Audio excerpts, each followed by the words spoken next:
Você já sentiu que, em um único instante, tudo o que construiu ao longo de uma vida inteira foi tratado como se não tivesse valor? A dor invisível de uma mãe rejeitada não começa quando a porta se fecha, mas quando a palavra fardo ecoa dentro do peito como se fosse uma sentença. Foi isso que vivi quando a mala que carregava minhas memórias e meus poucos pertences foi atirada na chuva, como se minha história pudesse ser descartada junto com ela. Não foi apenas a tempestade que me molhou naquela noite. Foi a rejeição familiar, a humilhação materna, o abandono do próprio filho. O frio que tremia em meus ossos não vinha só da água gelada, mas da solidão e da invisibilidade. Ali, debaixo de um viaduto, percebi que não era apenas minha mala que estava no chão. Era a dignidade que eu havia cultivado com anos de sacrifícios. Mas a vida, ainda que pareça cruel, sempre oferece reviravoltas inesperadas. E foi justamente no ponto mais baixo da minha dor que descobri que minha história ainda não tinha acabado. Entre lágrimas não choradas e memórias longas que ninguém poderia me roubar, algo começou a se mover dentro de mim. Uma força silenciosa, a mesma que tantas mulheres carregam sem perceber, começou a se levantar. E é sobre isso que vou te contar aqui. Como a dor da humilhação pode se transformar em justiça revelada, como uma mala na chuva pode se tornar o símbolo de uma reconstrução da dignidade, e como uma mulher de 72 anos aprendeu que ainda tinha voz, liberdade e poder para reescrever a própria história. Nunca pensei que ouviria da boca do meu próprio filho a palavra que mais me feriria. Fardo. Não foi apenas uma ofensa. Foi uma sentença. A cada sílaba, senti como se ele apagasse os anos em que o embalei no colo, os joelhos ralados que beijei, as noites sem dormir. Era como se todo o amor de mãe tivesse se transformado em peso morto. Essa é a dor invisível que nenhuma mãe imagina carregar. Quando a porta da casa bateu atrás de mim, percebi que não se tratava apenas de uma briga familiar. Era uma rejeição definitiva. A mala que ele atirou na chuva não levava apenas roupas, mas pedaços da minha história. Cada respingo que batia no tecido era como se lavasse minha dignidade diante dos olhos frios de quem não me reconhecia mais como mãe. O vento gelado cortava meu rosto, mas nada era tão afiado quanto a traição silenciosa que ecoava por dentro. Enquanto eu puxava minha mala encharcada pelo chão, meus pés afundavam em poças que refletiam o céu carregado. A tempestade parecia gritar comigo: "Você não pertence mais aqui." E naquele instante, descobri o peso da solidão e da invisibilidade. Caminhei sem rumo, sem casaco, com o agasalho já encharcado. Os carros passavam velozes e indiferentes, como se eu fosse apenas mais uma sombra na estrada. Sentei-me debaixo de um viaduto, tentando encontrar algum abrigo, e ali percebi algo assustador. Para o mundo, eu era apenas mais uma mulher esquecida. Não havia nome, não havia história, apenas abandono. Encostada no concreto frio, fechei os olhos e ouvi as buzinas misturadas ao som da chuva. Foi nesse instante que a memória longa da minha vida começou a desfilar diante de mim. Lembrei dos dias em que pulei refeições para que meu filho tivesse o prato cheio.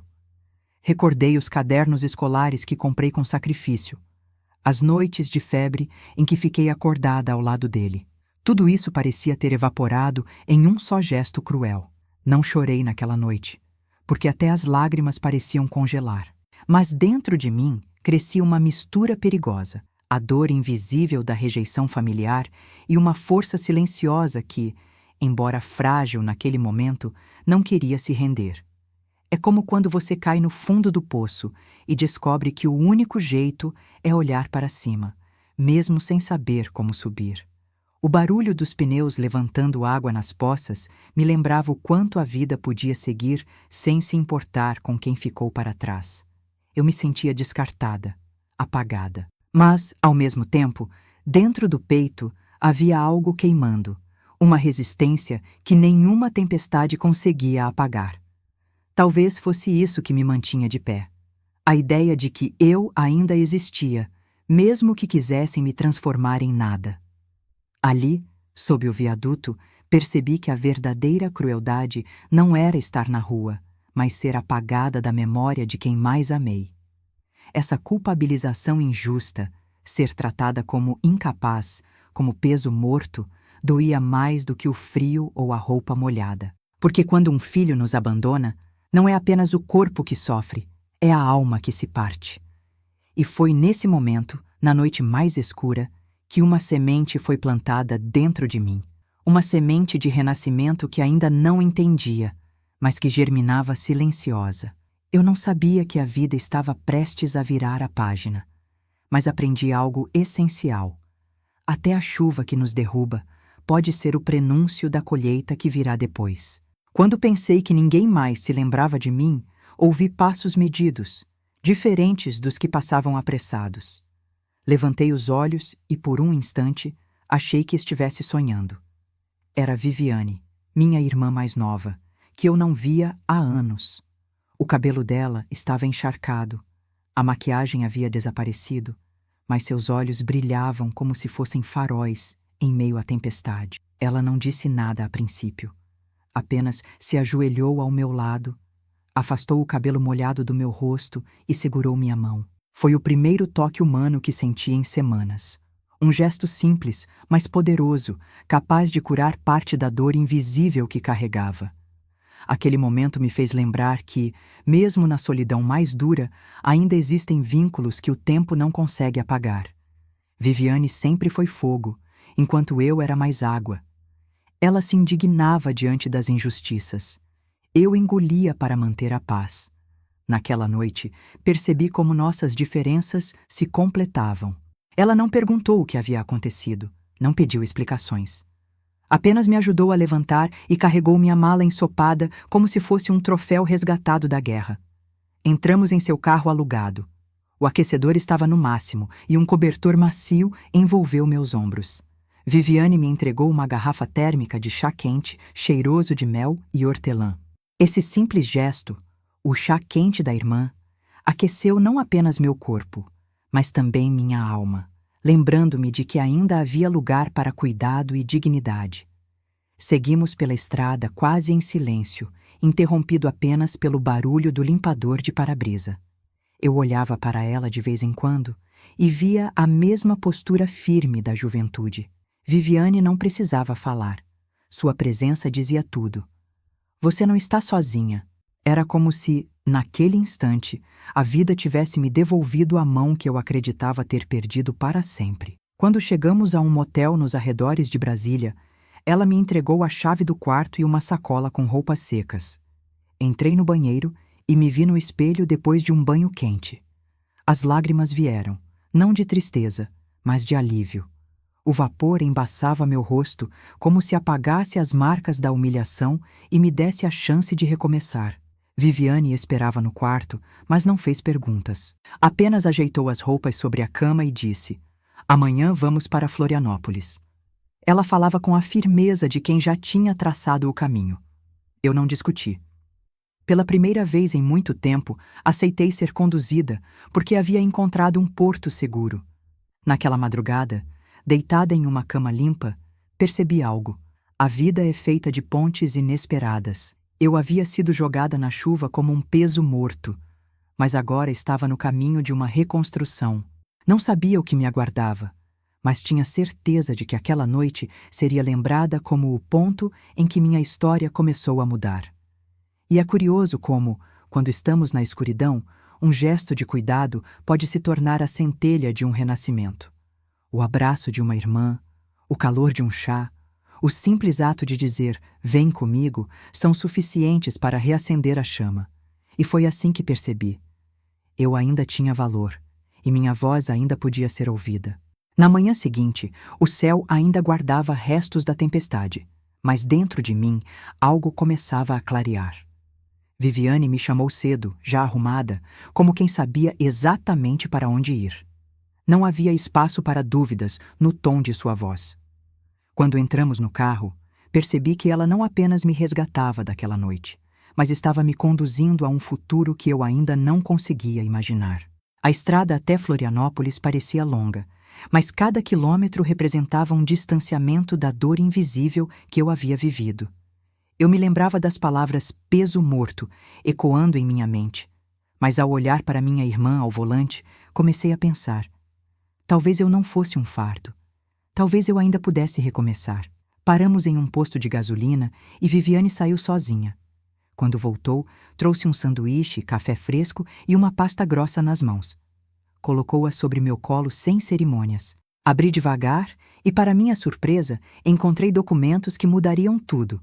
Um apartamento em Florianópolis, de frente para o mar, comprado em meu nome, sem dívidas, sem condições ocultas. Por alguns segundos, não consegui respirar. Olhei as fotos.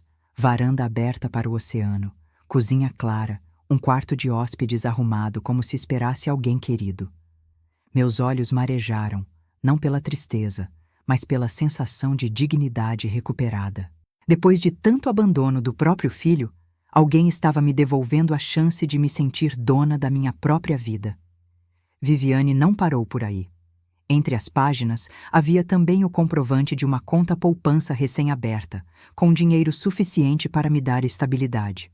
São minhas economias. Guardei por anos. Agora é seu, disse ela firme, sem aceitar discussão. Aquela atitude me deixou sem palavras, como se a vida tivesse me dado um presente que eu não ousava pedir. Segurei a pasta contra o peito e senti um alívio que não tinha experimentado em muito tempo. Era mais do que um apartamento ou dinheiro. Era a prova de que minha história ainda tinha valor. Não era caridade, era reconhecimento. Depois de tanta manipulação psicológica e culpabilização injusta, finalmente havia alguém me devolvendo não só recursos, mas também identidade. Quando chegamos ao edifício, vi as varandas iluminadas pelo sol. O cheiro de carpete novo e limão no saguão me envolveu como uma promessa. Era como atravessar um portal invisível, do viaduto frio e úmido para um lar com vista para o mar. Minha mala, antes símbolo de humilhação na chuva, agora repousava em um lugar onde significava recomeço. Subi até o apartamento e me aproximei da sacada. O oceano se estendia até o horizonte, constante, imenso, vivo. Era como se as ondas dissessem que a vida podia me derrubar quantas vezes fosse, mas sempre haveria uma maré de retorno. Ali percebi que a reconstrução da dignidade não era um sonho distante, mas um caminho que eu já estava trilhando. E foi assim, diante da imensidão azul, que senti a liberdade conquistada pela primeira vez em muitos anos. Não era apenas sobre um teto. Era sobre recuperar a voz e a identidade, sobre ter um espaço onde eu não era vista como peso morto, mas como alguém que ainda tinha muito a oferecer. Aquele presente não era apenas material, era um verdadeiro renascimento. Foi Viviane quem me apresentou a Graça Rodrigues, uma advogada de confiança que já havia sido sua colega na faculdade. Ao olhar para mim, Graça não viu apenas uma cliente em apuros, mas uma mulher que tinha sido vítima de abuso emocional e manipulação psicológica por parte da própria família. Seu olhar sério, mas acolhedor, me trouxe segurança. Ela entendia que minha dor invisível não se curava apenas com palavras, mas com proteção real. Na primeira reunião, Graça abriu uma pasta recheada de documentos. Explicou que era necessário blindar meus bens, registrar cada detalhe e preparar bloqueios legais para impedir que Paul e Marisa continuassem suas tentativas de controle. Eu nunca havia pensado em papéis como escudos, mas naquele momento compreendi que cada carimbo seria como uma muralha contra a rejeição familiar. Foi estranho ver minha vida transformada em páginas, cláusulas e artigos de lei, mas percebi que isso era parte da reconstrução da dignidade. Assim como uma casa precisa de alicerces firmes, eu precisava de documentos que garantissem minha liberdade conquistada. A cada assinatura, era como se eu estivesse costurando os buracos deixados pela traição silenciosa do meu filho. Viviane acompanhava tudo de perto.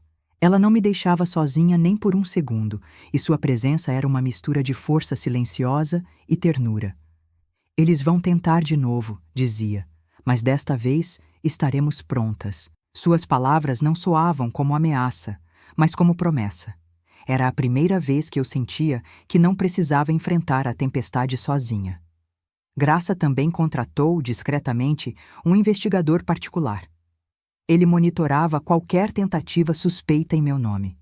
movimentações bancárias, contatos com cartórios, ligações estranhas. Descobrimos que Paul já havia sondado advogados sobre procuração e curatela.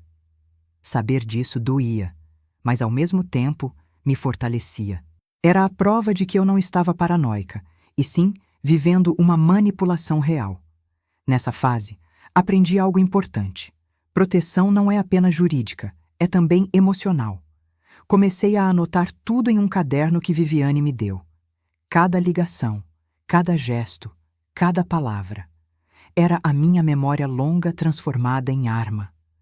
Porque quem tenta nos apagar esquece que o coração de uma mãe guarda lembranças detalhadas, que um dia podem se tornar testemunhas silenciosas. Mesmo com toda a rede de proteção se formando, havia momentos em que a solidão ainda me invadia. Às vezes me sentava na varanda do apartamento de frente para o mar, ouvindo o barulho constante das ondas. Aquilo me lembrava que a vida é movimento, ora nos derruba, ora nos levanta. E eu estava aprendendo a usar cada onda como impulso para me reerguer. Graça me disse uma frase que nunca esqueci. Eles vão tentar te pintar como incapaz, mas você vai mostrar que é dona da própria história. Essas palavras me marcaram profundamente, porque era exatamente isso que Paul havia feito. Tentou me reduzir a peso morto, a alguém sem voz. Mas agora eu estava me cercando de pessoas que acreditavam no contrário. Foi nesse momento que percebi. Uma rede de proteção não é apenas feita de leis e advogados, mas de laços. Laços de confiança, de coragem, de resiliência na velhice. Eu não estava mais invisível. Eu tinha voz, tinha apoio e, principalmente, tinha um escudo preparado para enfrentar a tempestade que ainda estava por vir. Não demorou muito para que Paul e Marisa aparecessem novamente. Dessa vez, não vieram com gritos nem acusações, mas com sorrisos ensaiados e uma pasta embaixo do braço. Bateram a porta como se fossem visitantes gentis, trazendo uma caixa de biscoitos caseiros. Mas por trás da fachada de bondade havia a mesma manipulação psicológica que eu já conhecia tão bem. Sentamos na sala e Paul, com sua voz estudada, puxou um documento intitulado Acordo de Bem-Estar Familiar e Propriedade. Ele o deslizou pela mesa como se fosse uma oferta de paz. Mas, ao ler as primeiras linhas, percebi a armadilha. Uma procuração disfarçada que lhes daria controle sobre minhas finanças e até sobre minhas decisões médicas. Era traição silenciosa, revestida de papel timbrado. Por dentro, meu coração disparava. Mas por fora, permaneci firme. Olhei para Viviane, que apenas cruzou as pernas e esperou o próximo ato. Ela já sabia. O silêncio dela era um lembrete de que eu não estava mais sozinha. Aquilo não era apenas um contrato, era a tentativa de me reduzir novamente a peso morto, incapaz de gerir minha própria vida. Quando terminei de ler, deixei o documento sobre a mesa sem dizer uma palavra. Foi então que Viviane se levantou, abriu outra pasta e exibiu uma cópia idêntica, recuperada por meio do investigador. Este é o mesmo contrato que vocês elaboraram em Porto Alegre, disse ela calmamente. O rosto de Paul perdeu a cor. Marisa desviou o olhar. A farsa estava exposta diante de todos. Viviane não elevou a voz. Pelo contrário, falou em tom firme e controlado, alto o suficiente para os vizinhos presentes ouvirem. Este contrato não é cuidado. É manipulação. A sala ficou em silêncio. O clima de cordialidade desmoronou como um castelo de cartas molhado pela chuva. Pela primeira vez, vi medo nos olhos de Paul. Sem pensar duas vezes, peguei o contrato original que ele havia trazido e o rasguei ao meio. O som do papel partindo ecoou como um trovão dentro de mim. Não precisei gritar, não precisei chorar. Apenas levantei os pedaços rasgados e disse: Isso é o que acontece quando confundem silêncio com fraqueza. Aquele gesto simbolizou a reconstrução da dignidade que eles tentaram me roubar. Paul levantou-se bruscamente, acusando-me de criar uma cena. Marisa tentou suavizar, oferecendo os biscoitos que havia trazido, como se açúcar pudesse adoçar a humilhação materna. Mas não havia mais espaço para fingimentos. Ali, diante de todos, a manipulação havia sido revelada, e eu não era mais invisível. Quando eles saíram, a sala parecia respirar aliviada. Alguns vizinhos se entreolharam, mas ninguém fez perguntas. Era como se todos tivessem entendido que presenciaram algo maior. Uma mãe que, após anos de dor invisível e rejeição familiar, finalmente se levantava. Naquele instante, senti que a vitória silenciosa havia dado seu primeiro passo. Mas eu sabia que não terminaria ali. Paul e Marisa não desistiriam tão fácil. O contrato rasgado era apenas o início de uma guerra que migraria do papel para a vida real. A humilhação havia sido exposta, mas novas tentativas surgiriam. E dentro de mim, apesar do cansaço, nascia também a certeza. Desta vez, eu não recuaria. Depois que rasguei o contrato diante de todos, pensei que Paul e Marisa recuariam. Mas me enganei. Eles voltaram com novas estratégias, mais sutis, porém ainda mais perigosas. As visitas se tornaram frequentes, sempre acompanhadas de presentes. Flores, cestas de frutas, cartas escritas com palavras doces. A intenção não era carinho, era manipulação psicológica disfarçada de atenção. Havia dias em que eu encontrava uma orquídea branca deixada no capacho da minha porta, sem cartão, sem explicações. Um pedido de desculpa falso, silencioso, que mais parecia um recado velado. Ainda estamos por perto. Olhar para aquela flor me causava um misto de raiva e tristeza.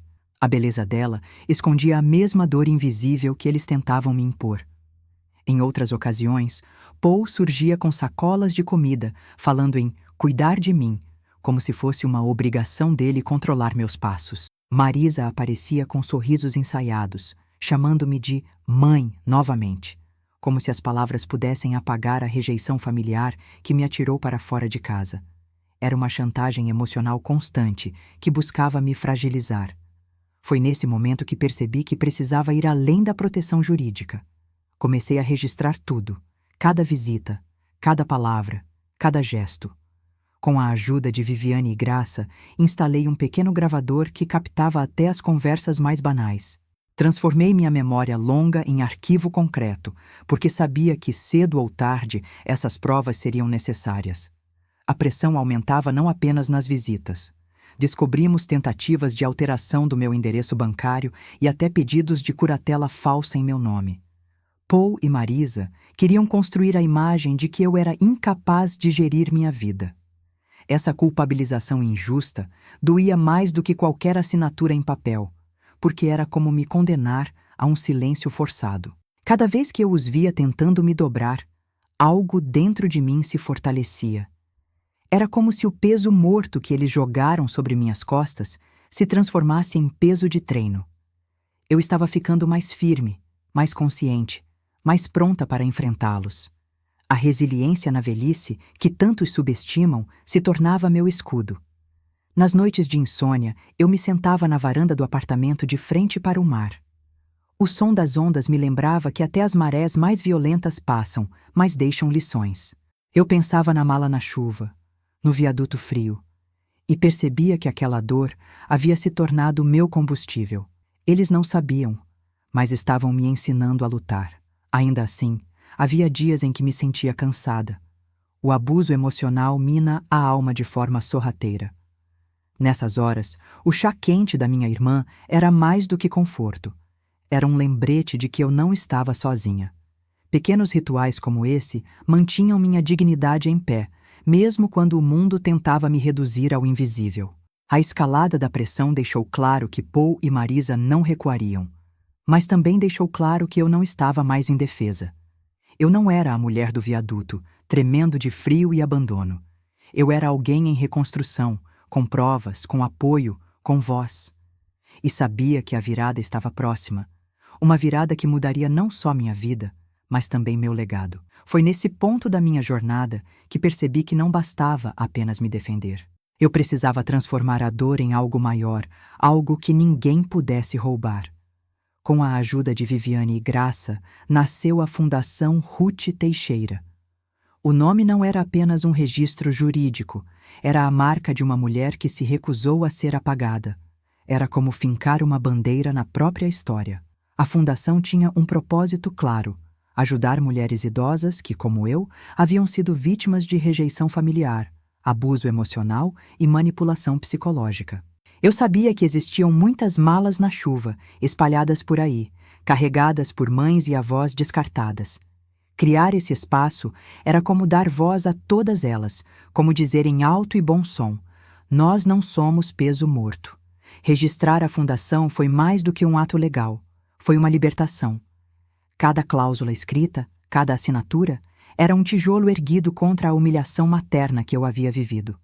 Meus bens, antes ameaçados, agora estavam protegidos sob a missão da fundação. Aquele apartamento de frente para o mar, que já simbolizava recomeço, agora se tornava também um farol para outras vidas. Foi emocionante perceber que, enquanto Paul e Marisa gastavam energia tentando me diminuir, eu estava ampliando minha existência. Eles buscavam me isolar, mas eu estava criando comunidade. Eles tentavam me rotular de incapaz, mas eu estava garantindo que minha memória longa se transformasse em legado. E isso foi a vitória silenciosa mais poderosa que já experimentei. Na primeira reunião oficial, sentei-me diante de uma pequena equipe de voluntários. Eram pessoas comuns, algumas aposentadas, outras jovens cheias de energia, mas todas com o mesmo propósito: reerguer quem havia sido derrubado. Ao olhar aqueles rostos, senti que o que começou como dor invisível estava florescendo em esperança coletiva. Foi nesse dia que percebi que a liberdade conquistada não era apenas minha. Cada passo que eu dava ecoava na vida de outras mulheres. Quando uma de nós se levanta, abre caminho para tantas outras.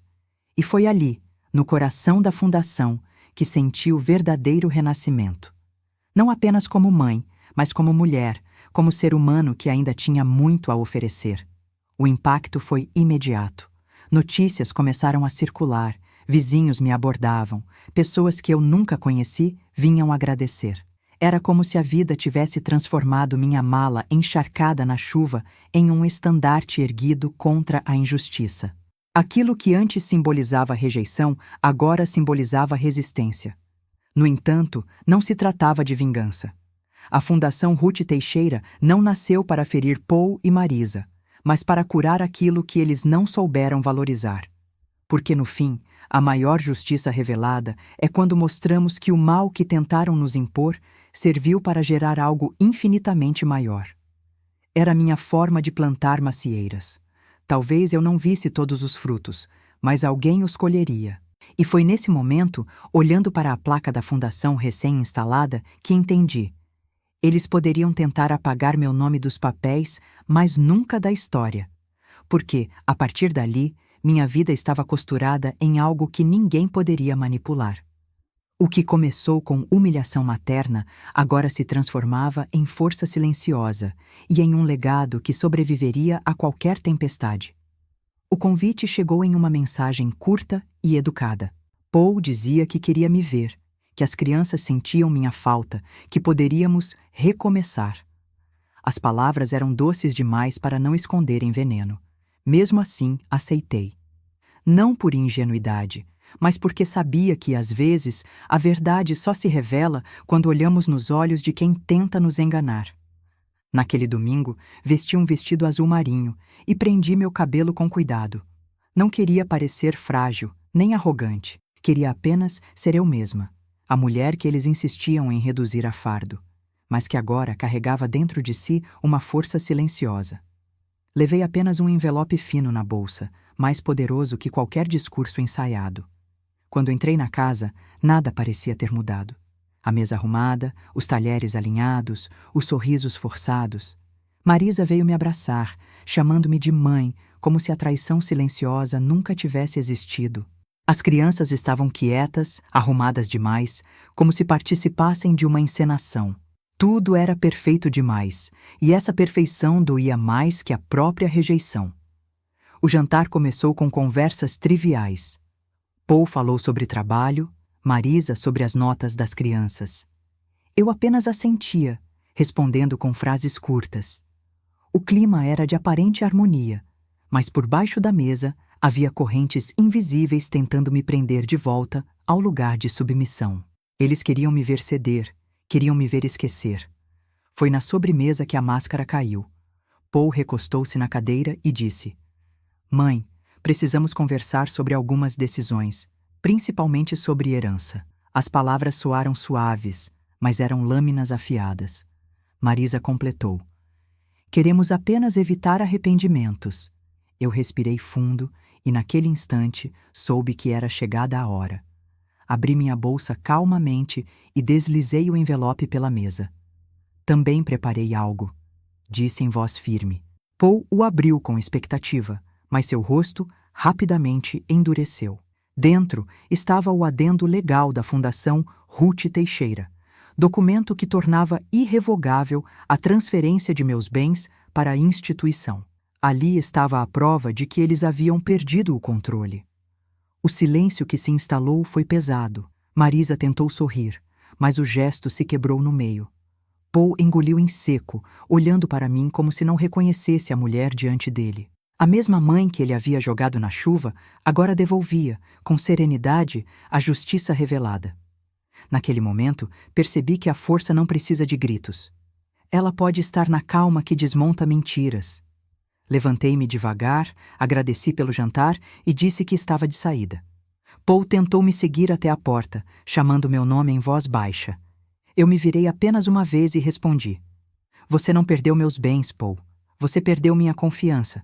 E essa não se recupera com contratos nem sobremesas. A frase caiu como pedra em meio ao silêncio. Naquele instante, senti um peso sair dos meus ombros. Não era vingança, era libertação. O jantar de família, que começou como uma tentativa de manipulação, se transformou no palco da minha vitória silenciosa. A humilhação materna já não tinha mais poder sobre mim. Eu não era mais a mulher invisível do viaduto. Eu era a proprietária da minha vida. E eles finalmente sabiam disso. A derrota no jantar não os fez parar. Pelo contrário, trouxe o desespero. Dias depois, Viviane recebeu uma notificação. Paul e Marisa haviam protocolado novos documentos, alegando que eu lhes concedera procuração sobre a fundação. Cheguei a tremer quando ouvi, mas não de medo, de indignação. Eles ousaram falsificar minha assinatura, forjar reuniões que nunca aconteceram. Graça agiu com a precisão de quem já esperava esse golpe. Levou os papéis a um perito forense, que comprovou rapidamente a fraude. Os metadados digitais mostravam retrodatações mal feitas, além de referências a locais e pessoas que nem sequer existiam na época. Foi como desmontar um castelo de cartas. Bastava soprar para que ruísse. O juiz não precisou de muito tempo. Em audiência, Viviane expôs tudo de forma clara e implacável. O relatório pericial, o depoimento do tabelião que negou ter participado e até contradições nos próprios argumentos de Paul. Quando a defesa tentou alegar que eu tinha problemas de memória, Viviane levantou os exames médicos que provavam minha lucidez. O silêncio da sala dizia tudo. Foi ali que percebi a diferença entre ser acusada e ser ouvida. Antes, minha voz era tratada como ruído. Agora, minhas provas ecoavam como trovões. A dor invisível que sofri havia se transformado em armas legítimas de defesa. Cada assinatura falsa, cada manipulação psicológica, agora era evidência contra eles. O veredito veio firme. Todos os documentos apresentados por Paul e Marisa foram declarados inválidos. O juiz encaminhou o caso ao Ministério Público, que abriu investigação criminal por fraude, falsificação e tentativa de desvio de bens de uma instituição social. Eu não precisava mais gritar. A justiça estava falando por mim. A expressão de Paul, quando ouviu a sentença, ficou gravada em minha memória longa. Era o mesmo homem que me chamou de fardo, agora reduzido à própria mentira. Marisa, ao lado dele, parecia mais preocupada em manter a postura do que em encarar a verdade. A máscara deles havia caído, e não diante de mim apenas, mas diante da lei. Depois da audiência, saímos do tribunal e o sol parecia mais quente que nunca. Viviane sorriu pela primeira vez em semanas. Graça apertou minha mão e disse: "Você venceu porque não desistiu de ser ouvida." Eu respirei fundo e senti que, finalmente, a reconstrução da dignidade tinha se completado no coração da justiça. Não havia aplausos, não havia festa. Minha vitória foi silenciosa, mas não menos poderosa. Eu não queria ver Paul e Marisa destruídos. Queria apenas vê-los pararem de me destruir. E agora, a vida havia dado a resposta. Eles caíram não porque eu os derrubei, mas porque não conseguiram sustentar o peso das próprias mentiras. Naquela noite, sentei-me no jardim e colhi alguns ramos de lavanda. O aroma suave me envolveu como um bálsamo. Eu havia sobrevivido à tempestade, resistido às manipulações, atravessado o tribunal. E agora, entre flores simples e o som das ondas ao longe, compreendi. A maior queda dos agressores é perceber que não têm mais poder sobre quem aprenderam a subestimar. Depois da tempestade, a vida parecia ter retomado um ritmo mais sereno. Não havia mais cartas por baixo da porta, nem flores envenenadas de desculpas falsas. O silêncio, que antes doía como abandono, agora soava como paz conquistada. Eu percebia, a cada manhã, que a liberdade não era apenas estar protegida pela lei, mas poder caminhar sem medo. Comecei a dedicar minhas manhãs ao jardim. Plantar lavanda tornou-se meu ritual de cura. Cada feixe que eu podava exalava um perfume de vitória silenciosa, lembrando-me de que a dignidade pode florescer mesmo depois de ser pisoteada. E ao lado delas, plantei 3 macieiras. Talvez eu não viva o bastante para colher seus frutos, mas plantar é acreditar no futuro. As caminhadas ao nascer do sol também se tornaram parte da minha rotina. O barulho das ondas acompanhava meus passos firmes pela areia. Às vezes eu ia sozinha, outras vezes acompanhada por vizinhos. Ninguém precisava falar sobre o que aconteceu. O simples ato de caminhar juntos era um reconhecimento silencioso de respeito e solidariedade. Na fundação, minha voz encontrou novo propósito. Participei de oficinas, dei pequenas palestras, contei minha história para mulheres que também haviam sido descartadas por suas famílias.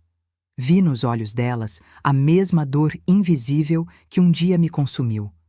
Mas também vi a centelha de esperança se acender quando entendiam que não estavam sozinhas. Uma senhora se aproximou no final de uma dessas palestras e me disse: "Por sua causa, decidi pedir a guarda do meu neto." Essa frase ficou gravada em mim. Descobri que a justiça revelada não estava apenas nos tribunais, mas nas vidas transformadas pelo eco da minha resistência. A fundação já não era apenas minha, era de todas nós. As notícias começaram a se espalhar. Jornais locais, depois regionais, falaram sobre a Fundação Ruth Teixeira. Não como uma manchete de tragédia, mas como um exemplo de resiliência na velhice. Eu, que havia sido reduzida a fardo, agora era lembrada como alguém que provou que nunca é tarde para se reerguer. Esse reconhecimento não me envaideceu, mas me fortaleceu. À noite, gostava de escrever em meu caderno. Pequenas reflexões, lembranças, fragmentos do que vivi. Algumas páginas começavam com dor, mas sempre terminavam com esperança. Era meu jeito de reafirmar para mim mesma: eu não fui apagada.